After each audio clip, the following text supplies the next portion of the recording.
All right, screen visible है सभी को? Yes sir. Yes sir. Yes sir.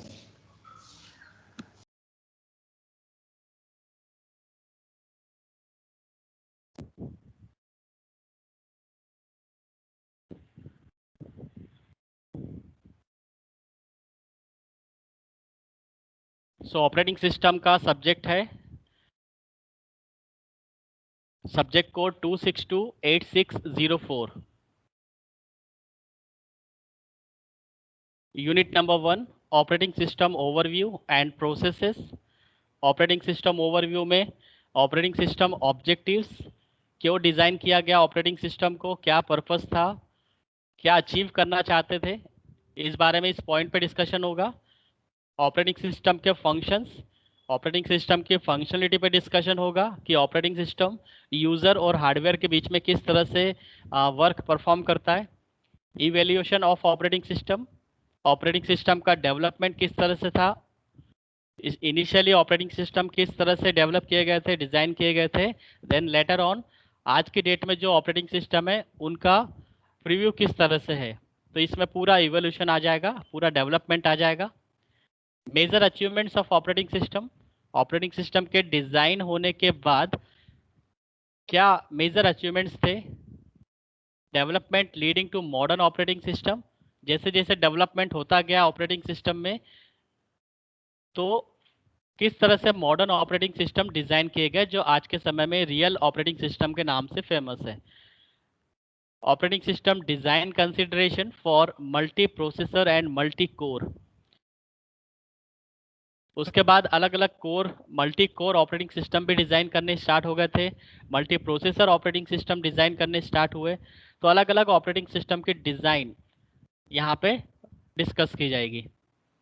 Operating system का ओवरव्यू ख़त्म होने के बाद अगला टॉपिक हमारा स्टार्ट होगा प्रोसेस के बारे में, जिसमें हमें प्रोसेस का डिस्क्रिप्शन और कंट्रोल कि कई सारी प्रोसेसेस जब कंप्यूटर सिस्टम में एक साथ रन होती है तो वो किस तरह से कंट्रोल की जाती है ऑपरेटिंग सिस्टम के थ्रू। तो उसमें हम प्रोसेस समझेंगे। सबसे पहले प्रोसेस का इंट्रोडक्शन, प्रोसेस होती क्या है, प्रोसेस के स्टेट्स क्या है, प्रोसेस का description, process control block, process के कंट्रोलिंग कैसे होती है, देन ऑपरेटिंग सिस्टम उन सभी प्रोसेस को एग्जीक्यूट कैसे करता है। प्रोसेस वाला टॉपिक फिनिश होने के जस्ट बाद स्टार्ट होगा हमारा थ्रेड्स, जो कि प्रोसेस के अंदर ही तैयार होते हैं, डिज़ाइन होते हैं। प्रोसेस और थ्रेड में थोड़ा डिफरेंस हम लोग देखेंगे कि क्या मेजर डिफरेंसेस है प्रोसेस और थ्रेड्स में। देन उसके बाद types of threads, operating system में ऐसे कितने तरह के थ्रेड्स होते हैं। तो इस तरह से यूनिट 1 हमारी फिनिश होंगी, जिसके अंदर मेजर 3 टॉपिक मिलेंगे। ऑपरेटिंग सिस्टम का इंट्रोडक्शन पार्ट, उसके बाद प्रोसेस, उसके बाद थ्रेड्स। सेकेंड है हमारी कनकरेंसी कंट्रोल एंड डेडलॉक। इसके अंदर हम कनकरेंसी के बारे में म्यूचुअल एक्सक्लूजन पे बात करेंगे, सिंक्रोनाइजेशन पे बात करेंगे। म्यूचुअल एक्सक्लूजन का इंट्रोडक्शन रहेगा, सॉफ्टवेयर अप्रोच के थ्रू हम म्यूचुअल एक्सक्लूजन को कैसे अचीव करेंगे, कनकरेंसी के क्या प्रिंसिपल है। म्यूचुअल एक्सक्लूजन में हम हार्डवेयर सपोर्ट भी देखेंगे, सीमाफोर के बारे में डिस्कशन करेंगे, मॉनिटर के बारे में और मैसेज पासिंग के बारे में। और कुछ ऑपरेटिंग सिस्टम की रियल वर्ल्ड प्रॉब्लम्स है, रीडर राइटर प्रॉब्लम, वो भी हम यहाँ पे डिस्कस करेंगे। तो ये सभी कनकरेंसी कंट्रोल के अंदर आता है। फिर सेकंड टॉपिक हमारा आ जाएगा डेडलॉक। डेडलॉक में हम सबसे पहले डेडलॉक को समझेंगे, देन स्टारवेशन, कि सपोज कई सारे प्रोसेस में एक सिंगल रिसोर्स यदि है, तो सिंगल रिसोर्स किस तरह से उन प्रोसेस को एलोकेट होगा।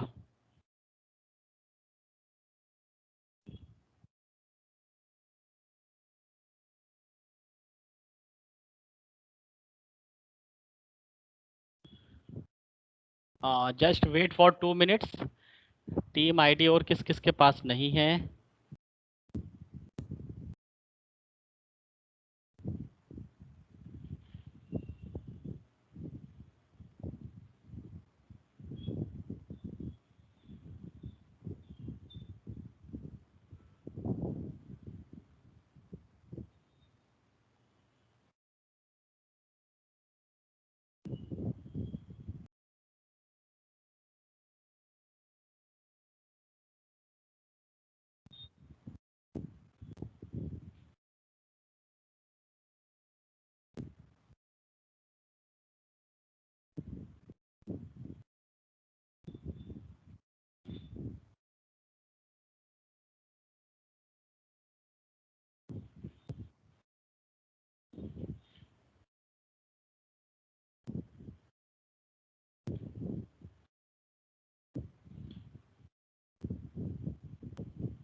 Okay.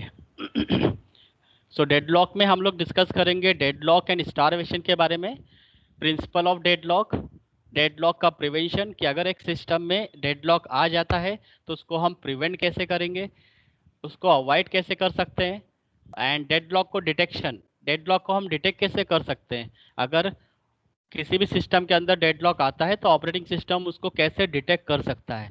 And integrated deadlock strategy, उसके लिए कौन कौन सी स्ट्रेटेजी है। डाइनिंग फिलोसफर प्रॉब्लम, और एक फिलोसफर प्रॉब्लम है जो डाइनिंग टेबल से रिलेटेड रहेगी, उस पर हम लोग डिस्कशन करेंगे। इस तरह से हमारी यूनिट 2 फिनिश होगी, जिसके अंदर मेजर जो टॉपिक है वो concurrency control and deadlock. Then हम स्टार्ट करेंगे unit number 3 which are totally based on memory, memory management. FCU में भी आपने मेमोरी मैनेजमेंट के बारे में स्टडी किया था, primary memory, secondary memory, cache memory, flash memory. तो यहाँ पे ऑपरेटिंग सिस्टम के टर्म्स में मेमोरी मैनेजमेंट क्या है, क्योंकि मैंने मेमोरी मैनेजमेंट का पूरा जो हैंडलिंग है वो ऑपरेटिंग सिस्टम करता है। तो मेमोरी मैनेजमेंट की रिक्वायरमेंट्स क्या है, यहाँ से हम लोग टॉपिक स्टार्ट करेंगे। मेमोरी पार्टीशनिंग क्यों जरूरी है, मेमोरी के पार्टीशंस बनाने की जो स्ट्रेटेजी है ऑपरेटिंग सिस्टम की वो क्यों ज़रूरी है, उस पर हम लोग डिस्कशन करेंगे। और फिर कौन कौन सी ऐसी मेथड्स है, स्ट्रेटेजी है जिसके थ्रू हम मेमोरी का मैनेजमेंट कर सकते हैं। उसके बाद हम लोग स्टार्ट करेंगे virtual memory, hardware and control structure.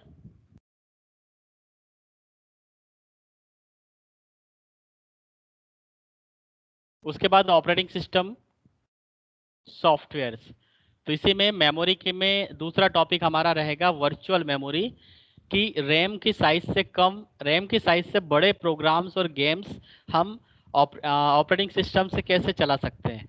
मतलब यदि हमारे सिस्टम में रैम सपोज 1 GB है और हम 2 GB का कोई गेम हमारे सिस्टम में चलाना चाहते हैं, तो क्या ये पॉसिबल है, और अगर पॉसिबल है तो उसका कॉन्सेप्ट क्या होगा, किस लॉजिक के बेस पर हम इस तरह से बड़े बड़े गेम और बड़ी बड़ी हार्डवेयर एप्लीकेशंस चला सकते हैं। तो उसका कॉन्सेप्ट आएगा वर्चुअल मेमोरी का। तो यूनिट 3 हमारी मेमोरी पर बेस्ड होगी। देन उसके बाद हम मेमोरी यूनिट नंबर 4 स्टार्ट करेंगे। यूनिट नंबर 4 में शेड्यूलिंग आएगी, जिसमें हम यूनी प्रोसेसर शेड्यूलिंग और मल्टी प्रोसेसर शेड्यूलिंग, ये दो तरह की शेड्यूलिंग स्ट्रेटेजी को हम स्टडी करने वाले हैं विथ न्यूमेरिकल। तो सबसे पहले हम लोग स्टार्ट करेंगे यूनी प्रोसेसर शेड्यूलिंग। यहाँ पे यूनी का मतलब होता है एक सिंगल सीपीयू वाले सिस्टम में वहाँ उसमें कौन कौन सी स्ट्रेटेजी लगती है ताकि वो कई सारे प्रोसेस को मैनेज कर पाए। यहाँ पे हम टाइप्स ऑफ प्रोसेसर शेड्यूलिंग देखने वाले हैं। प्रोसेसर किस तरह से अपनी स्ट्रेटेजी बनाता है प्रोसेस को शेड्यूल करने के लिए, ऐसी कौन कौन सी एल्गोरिथम्स है। तो हम बहुत सारी एल्गोरिथम्स भी स्टडी करने वाले हैं जो कि शेड्यूलिंग एल्गोरिथम्स कहलाती है। और फिर यूनिक्स ऑपरेटिंग सिस्टम का थोड़ा सा हम ट्रेडिशनल देखेंगे कि उसका वर्किंग स्टाइल क्या है, वो किस स्ट्रेटेजी पे काम करता है, किस तरह से वो शेड्यूलिंग करता है। मल्टी प्रोसेसर शेड्यूलिंग में हम लोग मल्टी कोर पे डिस्कस करेंगे, रियल टाइम शेड्यूलिंग पे बात करेंगे। तो इस तरह से हमारी जो यूनिट नंबर 4 है जो कि शेड्यूलिंग है, इसमें हम दो तरह की शेड्यूलिंग पे डिस्कशन करने वाले हैं, uniprocessor scheduling and multiprocessor scheduling. Uniprocessor scheduling totally numerical based होगा। इसमें हम न्यूमेरिकल को सॉल्व करने से पहले कुछ बेसिक कॉन्सेप्ट तैयार करेंगे, फॉर्मूले तैयार करेंगे, और फिर उन फॉर्मूले को प्रोसेसर कैसे यूज़ करता है अलग अलग तरह के प्रोसेस के बारे में, उसके कैरेक्टरिस्टिक्स को समझने के लिए। और ये मल्टी प्रोसेसर जो शेड्यूलिंग होगी वो टोटली थ्योरी बेस्ड होगी, इसमें भी फॉर्मूले होंगे बट इसका कोई न्यूमेरिकल्स नहीं होता है। देन इसके बाद हम लोग स्टार्ट करेंगे यूनिट नंबर 5, जिसमें इनपुट आउटपुट मैनेजमेंट समझेंगे कि जो भी पेरिफेरल डिवाइसेस है जो ऑपरेटिंग सिस्टम से कनेक्ट होती है, जो हमारे हार्डवेयर सिस्टम से कनेक्ट होती है, तो किस तरह से उनका मैनेजमेंट होता है। जैसे इनपुट आउटपुट मैनेजमेंट और डिस्क शेड्यूलिंग, ये दो तरह के टॉपिक इस यूनिट में मिलने वाले हैं। तो इनपुट आउटपुट का मैनेजमेंट में कौन कौन से डिवाइसेस है जो इनपुट आउटपुट कैटेगरी में आती है, उनका ऑर्गेनाइजेशन क्या है, उनके फंक्शंस क्या है, ऑपरेटिंग सिस्टम के डिज़ाइन इशू क्या है, ऑपरेटिंग सिस्टम में इनपुट आउटपुट सिस्टम के लिए कौन कौन से बफरिंग सिस्टम है। डिस्क शेड्यूलिंग में एक रेड मॉडल हम लोग स्टडी करने वाले हैं जो करेंटली आईटी इंडस्ट्री में काफ़ी बूम पर है। और उसके बाद हम डिस्क कैश का थोड़ा सा इंट्रोडक्शन लेंगे। इस तरह से इनपुट आउटपुट का टोटल मैनेजमेंट यूनिट नंबर 5 में हमें देखने को मिल जाएगा। फिर उसके बाद लास्ट यूनिट हमारी रहेगी virtual machine and modern operating system. तो क्योंकि जो अभी लेटेस्ट ट्रेंड है, लेटेस्ट जो इंडस्ट्री में जो कॉन्सेप्ट चलता है वो है पूरा वर्चुअल मशीन का। हम लोग अपने सिस्टम में केवल एक ही ऑपरेटिंग सिस्टम इंस्टॉल करते हैं। जैसे अभी आप देख पा रहे हो, ये विंडो ऑपरेटिंग सिस्टम है। विंडो ऑपरेटिंग सिस्टम का जीयूआई इस तरह से रहता है। बट ऐसा भी पॉसिबल है कि हम अपने एक मशीन के अंदर कई सारे ऑपरेटिंग सिस्टम को इंस्टॉल करके रखें और फिर टाइम टू टाइम उस पर हम वर्कआउट करें कि सपोज यदि हमें लिनक्स पे काम है तो हम लिनक्स ऑपरेटिंग सिस्टम को बूट करा दें, यदि हमें विंडो ऑपरेटिंग सिस्टम का काम है तो हम विंडो ऑपरेटिंग सिस्टम को बूट करा दें, राइट। तो मल्टीपल ऑपरेटिंग सिस्टम भी हम एक मशीन के अंदर इंस्टॉल कर सकते हैं। उसकी कुछ टर्म्स कंडीशन है, उसी को हम कहते हैं यहाँ पे वर्चुअलाइजेशन। तो वर्चुअल मशीन का कॉन्सेप्ट यहाँ पर आएगा, hypervisor container virtualization, processor issues, memory management, input output management and VMware EXXI। तो एक हम वर्चुअल मशीन का सॉफ्टवेयर यहाँ पे इंस्टॉल करेंगे, उसके अंदर हम एक ऑपरेटिंग सिस्टम को और इंस्टॉल करेंगे। तो आपको पता चलेगा कि विंडो भी यहाँ पे इंस्टॉल्ड है और लिनक्स भी यहाँ पे इंस्टॉल्ड है। तो लिनक्स ऑपरेटिंग सिस्टम को हम VMware सॉफ्टवेयर के अंदर इंस्टॉल कर देंगे। और उसके बाद कुछ मॉडर्न ऑपरेटिंग सिस्टम जैसे क्लाउड, जो अभी लेटेस्ट काफ़ी फेमस है। तो क्लाउड ऑपरेटिंग सिस्टम को हम थोड़ा सा समझेंगे, ये जस्ट इंट्रोडक्शन पार्ट है। और IoT, internet of things operating systems, इसके बारे में हम थोड़ा सा इंट्रोडक्शन लेंगे। तो इस तरह से हमारे ऑपरेटिंग सिस्टम में टोटल 6 यूनिट होती है। हर एक यूनिट का अपना एक वेटेज है, उसको उस हिसाब से हमें प्रिपेयर करना है।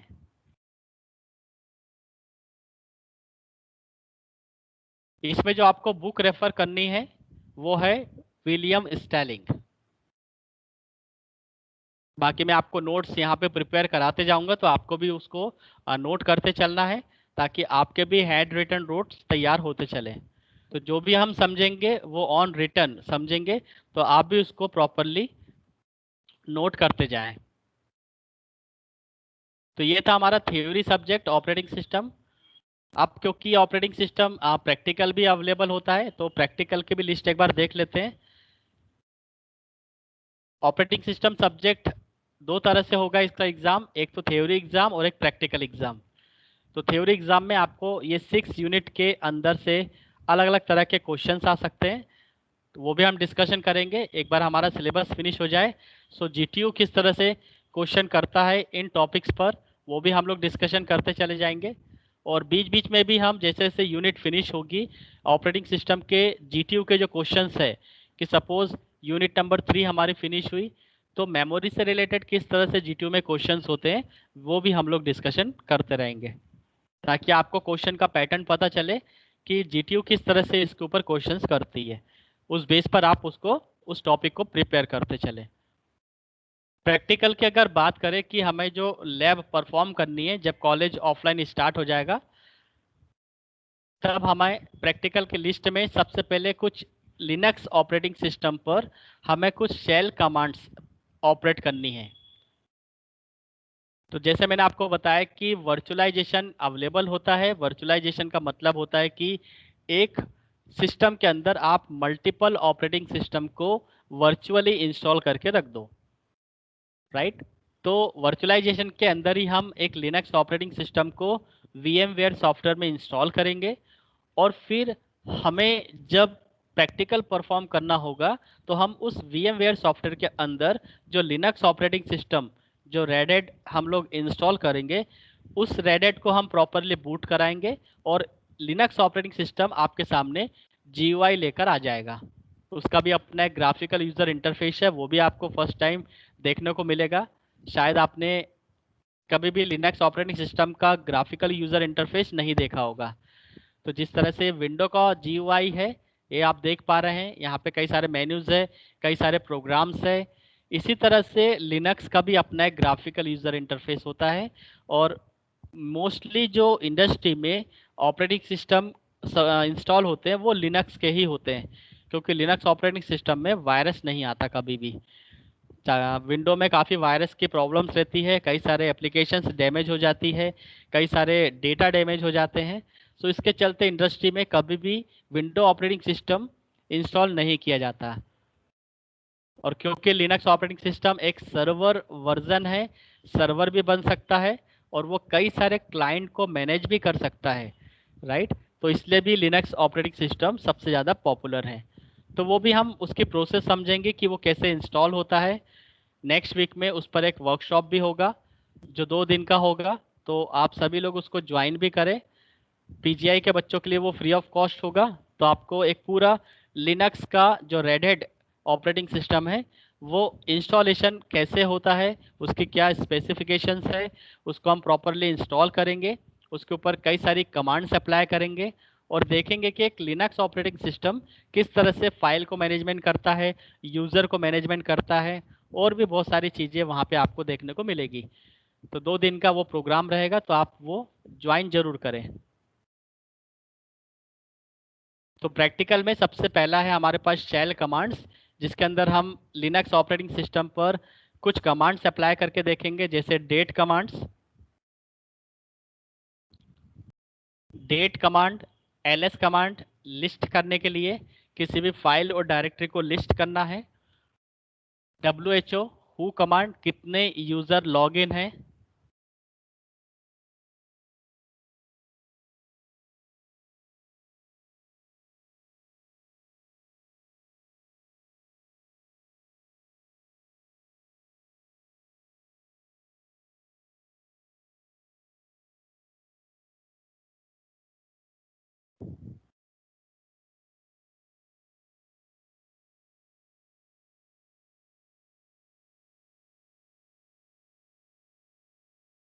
कैल कमांड जो कि कैलेंडर को शो करती है, करेंटली सिस्टम में कौन सी डेट्स और टाइम रनिंग है सर्वर की, वो कैलेंडर कमांड शो करती है। सॉरी, कैलेंडर कमांड मंथ और ईयर को शो करेगी। डेट कमांड शो करती है करेंटली टाइम और डेट जो कि सर्वर पे रनिंग है। ts कमांड होगी जो प्रोसेस की स्टेटस बताएगी। wc कमांड हम लोग अप्लाई करेंगे जो कि वर्ड काउंट कमांड है, किसी भी फाइल में कितने वर्ड है, कितने कैरेक्टर्स है, कितनी टोटल नंबर ऑफ लाइंस है, that will be calculated by wc command.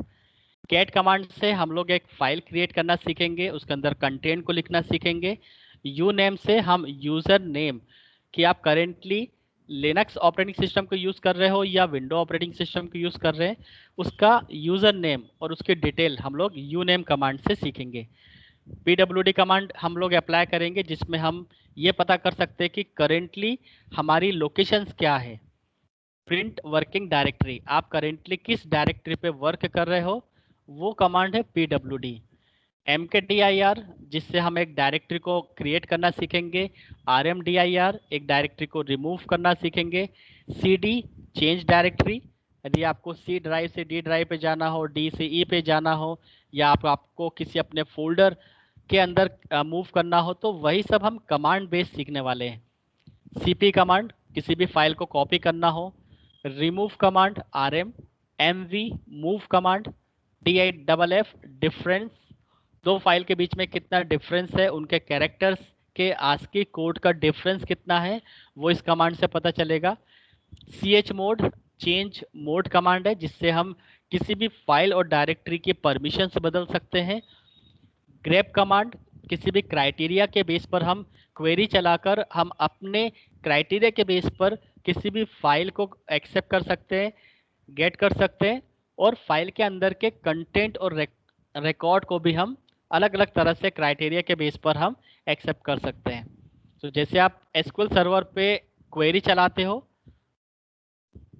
Sorry अभी आपने सीखा नहीं होगा, इस बार आपको डीबीएमएस आएगा, तो आपको एक एसक्यूएल सर्वर पे कुछ क्वेरी चलाने आती है। उसी पर बेस्ड यहाँ पे लिनक्स पर ग्रेप कमांड होगी, जो कि आप अपने क्राइटेरिया के बेस पर रिकॉर्ड को ग्रेप करते हो। सेट कमांड भी फिल्टर की कमांड है। जैसे ग्रेप काम करती है वैसे ही सेट कमांड काम करती है, रिकॉर्ड्स को फिल्टर करती है। और इनके थोड़े फॉर्मेट अलग अलग है, तो वो हम जब प्रैक्टिकल परफॉर्म करेंगे तब हम आपको सिखाएंगे। हेड और टेल किसी भी फाइल के अंदर के टॉप रिकॉर्ड्स को और बॉटम के रिकॉर्ड्स को शो करने में हेल्प करता है। हेड कमांड टॉप के रिकॉर्ड्स को शो करना है, और टेल कमांड किसी भी फाइल के अंदर के जो रिकॉर्ड्स है वो बॉटम से शो करना स्टार्ट करता है। कट कमांड्स है, जिसका काम ये होता है कि किसी भी रिकॉर्ड में एक पर्टिकुलर रिकॉर्ड के किस कॉलम को कट करना है, किस कैरेक्टर को आपको डिस्प्ले करना है, कितना पोर्शन डिस्प्ले करना है, वो कट कमांड हमें बताती है। पेस्ट कमांड, जितना भी आप कट करोगे उतना आप पेस्ट कर सकते हो। शॉर्ट कमांड किसी भी रिकॉर्ड की शॉर्टिंग करने में हेल्प करती है। फाइंड कमांड आपकी डायरेक्टरी में से किसी भी तरह के रिकॉर्ड्स को एक्सेस कर सकता है। AWK कमांड ये भी फिल्टर की कमांड है, इसमें भी आप पूरी प्रोग्रामिंग कर सकते हो कि आपको किसी एम्प्लॉय डेटाबेस के अंदर एक पर्टिकुलर रिकॉर्ड फाइंड आउट करने हैं जिनकी सैलरी 5000 से ऊपर है। इस तरह के काम AWK प्रोग्रामिंग भी करती है।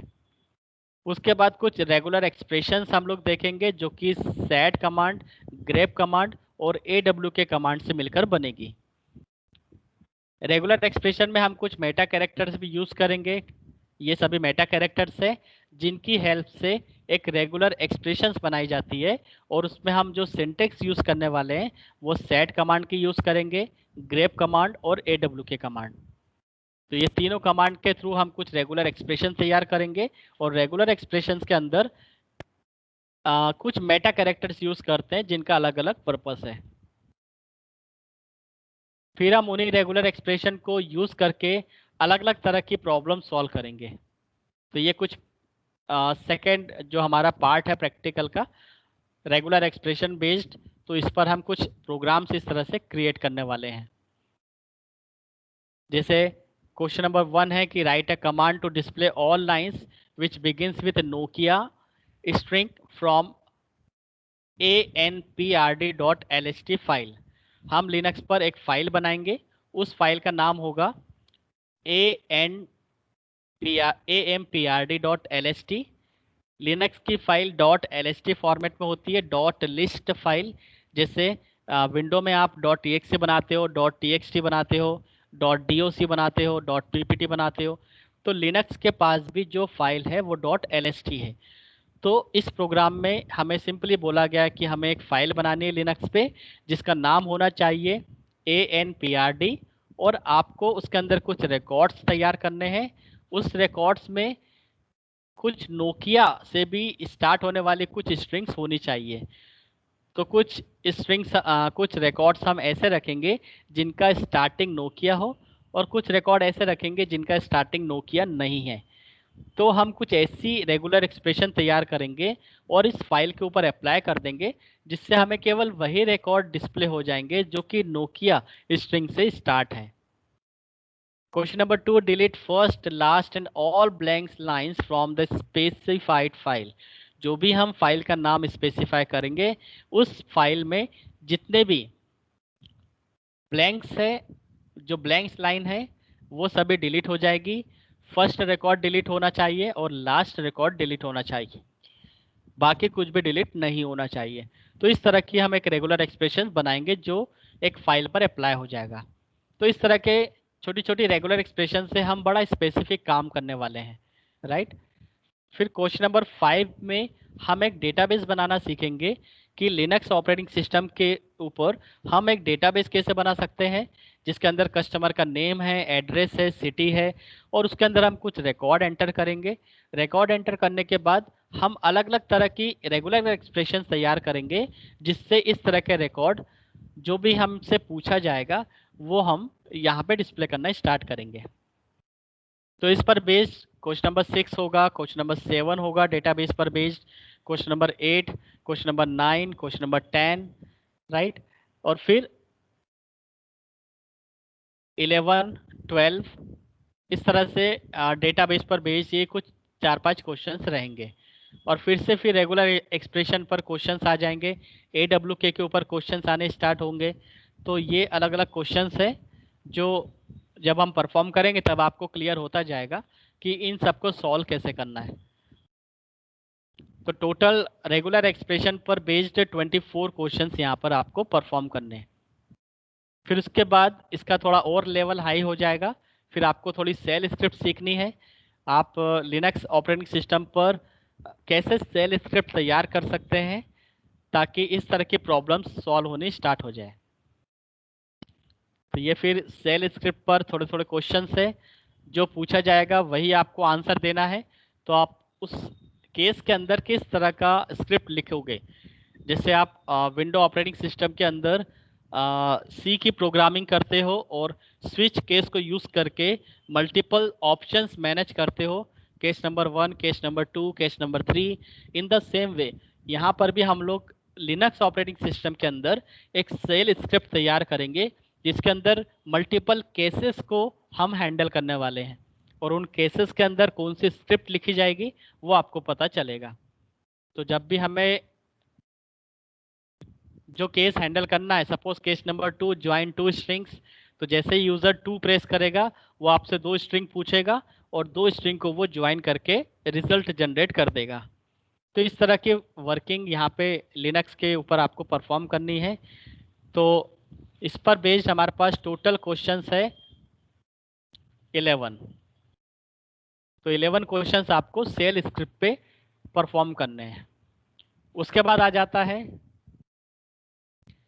Practical number 4। ये डिज़ायरेबल है।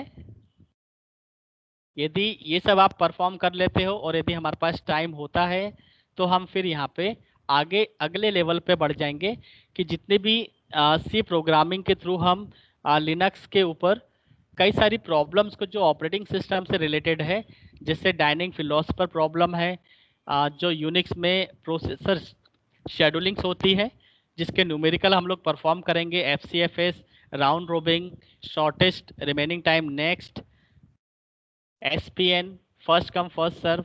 तो इन सभी शेड्यूलिंग एल्गोरिथम्स को हम सी प्रोग्रामिंग से इम्प्लीमेंट करना चाहेंगे, राइट।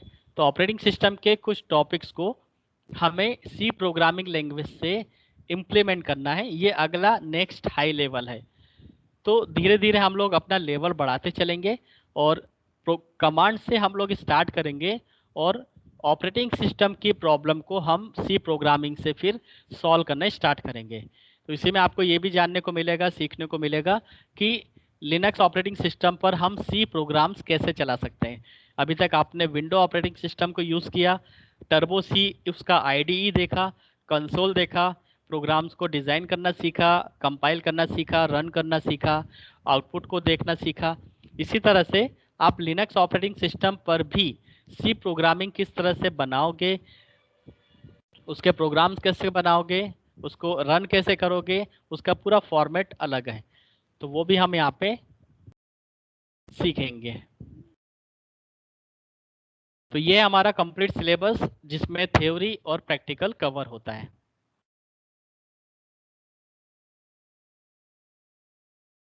तो सबसे पहले हम लोग फोकस करेंगे हमारे थ्योरी सब्जेक्ट पर। थ्योरी सब्जेक्ट में हम लोग स्टार्ट करेंगे नेक्स्ट लेक्चर में यूनिट नंबर 1। तो ऑपरेटिंग सिस्टम के ओवरव्यू से हम लोग स्टार्ट करेंगे। सो आज के लेक्चर में मैं इतना ही रखता हूँ। केवल हमें देखना था कि हमारा सिलेबस क्या है, थ्योरी सब्जेक्ट में हमें कितनी यूनिट्स और कौन कौन से टॉपिक स्टडी करने हैं, प्रैक्टिकल जो है उसके अंदर कौन कौन से प्रैक्टिकल है वो मैंने आपको थोड़ा सा डिस्क्रिप्शन दिया है। बुक्स आपको जो रेफ़र करनी है वो रहेगी विलियम स्टेलिंग। विलियम स्टेलिंग की आप PDF सर्च करोगे तो गूगल पे आपको मिल जाएगी, तो वो आप डाउनलोड करके रखें, उसमें पूरा सिलेबस आपको मिल जाएगा। तो ऑपरेटिंग सिस्टम की 2 बुक्स होती है, विलियम स्टेलिंग एंड मॉरिस मैनो। दोनों में से जो भी आपको बुक मिल जाए वो बेस्ट बुक है और वो उसी से आपको डेप्थ नॉलेज मिलने वाली है। तो समझ आए सिलेबस क्या है हमारा ऑपरेटिंग सिस्टम का।